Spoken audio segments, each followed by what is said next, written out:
Alright, welcome back, guys. Today we're going to be trying Elmer T. Lee. Is this bottle celebration worthy? Since this week, we are celebrating since our first video last year in 2024. 1 year, buddy. 1 year, or is it just kind of overhyped and a regretful buy?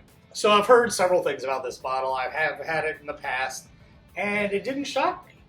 I haven't had it in a very long time. This bottle, though, thankfully, graciously did not buy. We recently had a friends and family bourbon, wine, and cheese party. Great friend of mine, Scott, came over, shared some delicious bourbon, and talked about some good beers that we're going to have in the future. And he gave this as a hosting gift. Really appreciate it. And tonight we are trying it out for our 1 year celebration. Thanks, Scott. Channel. So we really appreciate you. Yeah, thanks, buddy. I appreciate this. All right, buddy. So go ahead and crack it. Let's get deep into it. What do you know about Elmer T. Lee? Master distiller at Buffalo Trace. Responsible for some of the Blanton's line, I believe. I think his idea was the straight from the barrel. Okay. I believe that was one of his signatures. On the bottle it says the single barrel sour mash. It's a Kentucky straight bourbon. Okay. Only 90 proof at 45%, so on the lower side. What's the average price you would see for this? I don't know. Average 190-ish, 220-ish. Okay. Is what I'm thinking. Honestly, 200 to 250 is Elmer not T. Lee produced some of the finest bourbons ever bottled. This single barrel bourbon is a tribute to him. Okay, that's kind of what you said. And it says Buffalo Trace Facility in Frankfort, Kentucky. Now, I did recently see a post, one of the Facebook groups we follow. I don't forget which one. I was a little soft. Let me there we go, better. Yeah. Real fork, though. Yeah, real fork. And then the post said that actually Elmer's doubled in price. Yeah, it doesn't doubt. And so, like, maybe it doubled in price because there's such a huge following against it and they can get more for it. Or maybe they're struggling. I'm not sure. So, from what I remember from my brief history here, Elmer T. Lee was part of the whole first single barrel run. He's responsible for finding out, hey, there's better barrels in certain areas of the rick house and things like that. And he picked out those barrels and made them single barrel offerings, which became Blanton's. Elmer is such a boastful name. Yes, but he looks like a great golfer.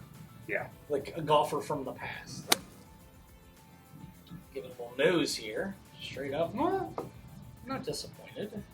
No, like typical bourbon. No ethanol burn to it. It's only 90 proof. A little caramel, maybe some dried fruits in there. Get some raisins on Some raisins. I can see that raisins. On the back end, I get like a more earthy tone. Need some brown sugar notes in there as well. Molasses almost. Some light molasses. Yeah, light really molasses. thick. It's not really like a burnt or anything, just like molasses. Nothing really hot to the nose. It's pleasant. It's pleasant. Yeah, it's a pleasant nose, I can tell you that. All right, so what's your hopes for this, buddy? I mean, it's 90 proof, so I'm not going to expect a cast strength, which I do enjoy. I hope it's really good. Like, really smooth. Like, Blanton's at this 93 proof, which is also Buffalo Trace. So I would assume it's on that same realm of a Blanton's. That's what I was hoping for, too. It's got to be in that same ballpark for me. It's kind of around the same price point that we see around here, except the Elmer T. Lee is a lot more scarce. It is. It is more scarce. It's harder to find. It's one of those, it's not a unicorn, but it's a rare bottle. I think it's a unicorn bottle. It is a unicorn bottle. For us. Yes, for us. We see it very rarely. All right, buddy. Let's give it a flavor.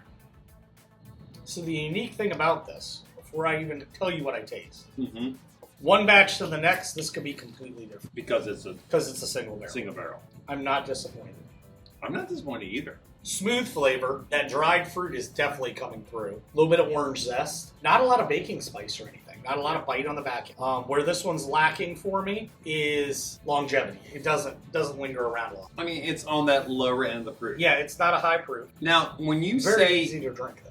Each batch is different, I feel like this being a sour mash probably has a closer consistency to it because that sour mash uses the same mash from a previous spent area. Yeah. So you get probably a similar taste profile, similar nose profile to get a very similar taste and flavor versus other ones that don't have that sour mash blend to it. like a Blanton's. Like a Blanton's. Yeah. Like, we've had great Blantons, and I've had awful Blantons. Do you remember, what's McKenna 10? Is that a sour mash? I don't remember. I don't think it is, but... McKenna 10 is that way, where it's all over the place. There's great McKenna 10s and awful McKenna 10s. This might have a little more consistency. It might. Yeah, and from what I remember, it's a good bourbon. It really is, guys. It's on par with the best Blantons I've had. It has a real smooth taste. It's an easy sipper. It is definitely an easy sipper. It's definitely, like, I really enjoy this a lot. Yeah. For a entry-level bourbon, it just astounds me the price out there for this. What is the MSRP? Do we know? I do not know. We need to Google that. We need to find out the MSRP. I'll Google it. Because I'm confused. I know Blanton's goes for 60 to 70 bucks MSRP, but you'll never see it on there unless you're going to Costco and buying it wholesale and those kind of things. At least in our area. Now, you go to Virginia to an ABC store, you'll find it all day long for that, but it comes in limited spurts, right? Mm-hmm. I want to say the SRP is around $80. Does that seem right? Yeah, I mean, $80. But for a single barrel, that most recent post that one of our liquor store's Facebook group said, they said it doubled in price. So it might be now $150. If it's $150, I would say, guys, it's a soft pass for me on it. At that $70 to $80 range, this is a great bourbon. It's a very easy sipper. Like I said, it's got those honey caramel notes, a little bit of brown sugar in there, a little bit of lemon zest or orange zest, lemon zest, that citrus flavor to it. I think it's a good, easy sipper. So you say it's a good easy sipper. You gave me all the details. Yes. You gave me all the reasoning, all the evidence. Yes. What's your rating then for it? Double blue. Double blue? Yeah, solid double blue. Okay. It's on the verge of a red. Okay. But it's a solid double blue for me. It's a very good bourbon. Is it wowing me? No. See, on the unicorn status, I want to give it a red. Yes. Because I feel like it's so sought after and chased after. Mm-hmm. This reminds me like a Blanton's. I have a Blanton's on my shelf. Yep. I have not drank Blanton's in probably over 6 months. The Blanton's I have hasn't even been cracked. But this is a bottle I want on my shelf. It's not a bottle I really want to buy it back up for. It's not a bottle I'm going to sip every day. No. But it has the proofness and flavor that I want to sip every day at. It's one that you break out to impress your friends. Oh, definitely. It's definitely a bottle to have to impress your friends. Definitely a bottle to say, hey, have you ever seen? No, I want to try that. Okay, here you go. I think this. I think I'm with you. I think it's a double blue on the verge of a red for me too. Okay. Now, I say the double blue for this too. It's not complex. Mm. It doesn't have a complex flavor to it. It's very straightforward, guys. Now, they say, we say it. I know most of our bourbon videos, we drink our bourbon neat because you get a lot of the nose out of it. We do. You get a lot of the profile, the finish out of it. It's not watered down. You get what you taste in bourbon. They say in the bourbon community, drink it how you like it. I mean, we drink it neat to give you a full profile for it. But personally for me, if it's a higher proof, I have an ice cube for it. Yes. Now, Elmer T. Lee, what did he do? My thing is always a Machado cherry. Your thing's, okay, yeah, you do it old fashioned. You just throw a little cherry in there. I do. Elmer T. Lee, he loved the Sprite, guys. I love the Sprite. So, in honor of Elmer T. Lee and our 1 year anniversary, we're going to drink it like Elmer did. Drink it his way. All right, give us a half-ounce pour, Steve. I'll let you one first. I'll go ahead and crack that for us. It's good. It really is. It's a great bourbon. Grab the little mixer. Well, 1-to-1 ratio here. I don't know what. I doubt he measured out his.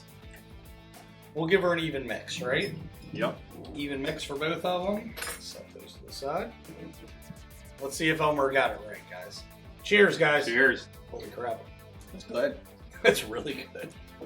Now, back in Elmer time, I'm sure he just got his bottles for free or, slipped it out in his briefcase on his way out. Am I paying $200 for a bottle and mix it with Sprite? No. Maybe once or twice. Every other sip? Definitely not. That really mellows it. It does. It reminds me of like what we heard a while ago about Mountain Dew being like a rye mixer. Yeah, so if you don't know about that, Elmer liked it with Sprite, but Mountain Dew originally, its origin story goes back to the old rot gut of, cheap bathtub bourbon and things like that. And it was a mixer to make it tolerable. So instead of a sour mix, it was Mountain Dew. Yeah. Which is almost the same color. It's very true. As far as Elmer's, concoction here. So with Sprite and without Sprite, including both of those, Yeah. Elmer T. Lee, is this celebration worthy? I would say 100%. 100% a celebration worthy bottle. Would you buy it for under $200? Yes. I would say that 180 mark is probably my high point. It's a showpiece, put on your shelf, have fun with friends, let them enjoy it with you. I agree with you, and I would have that bottle. I wouldn't buy a backup unless I saw it for a great price.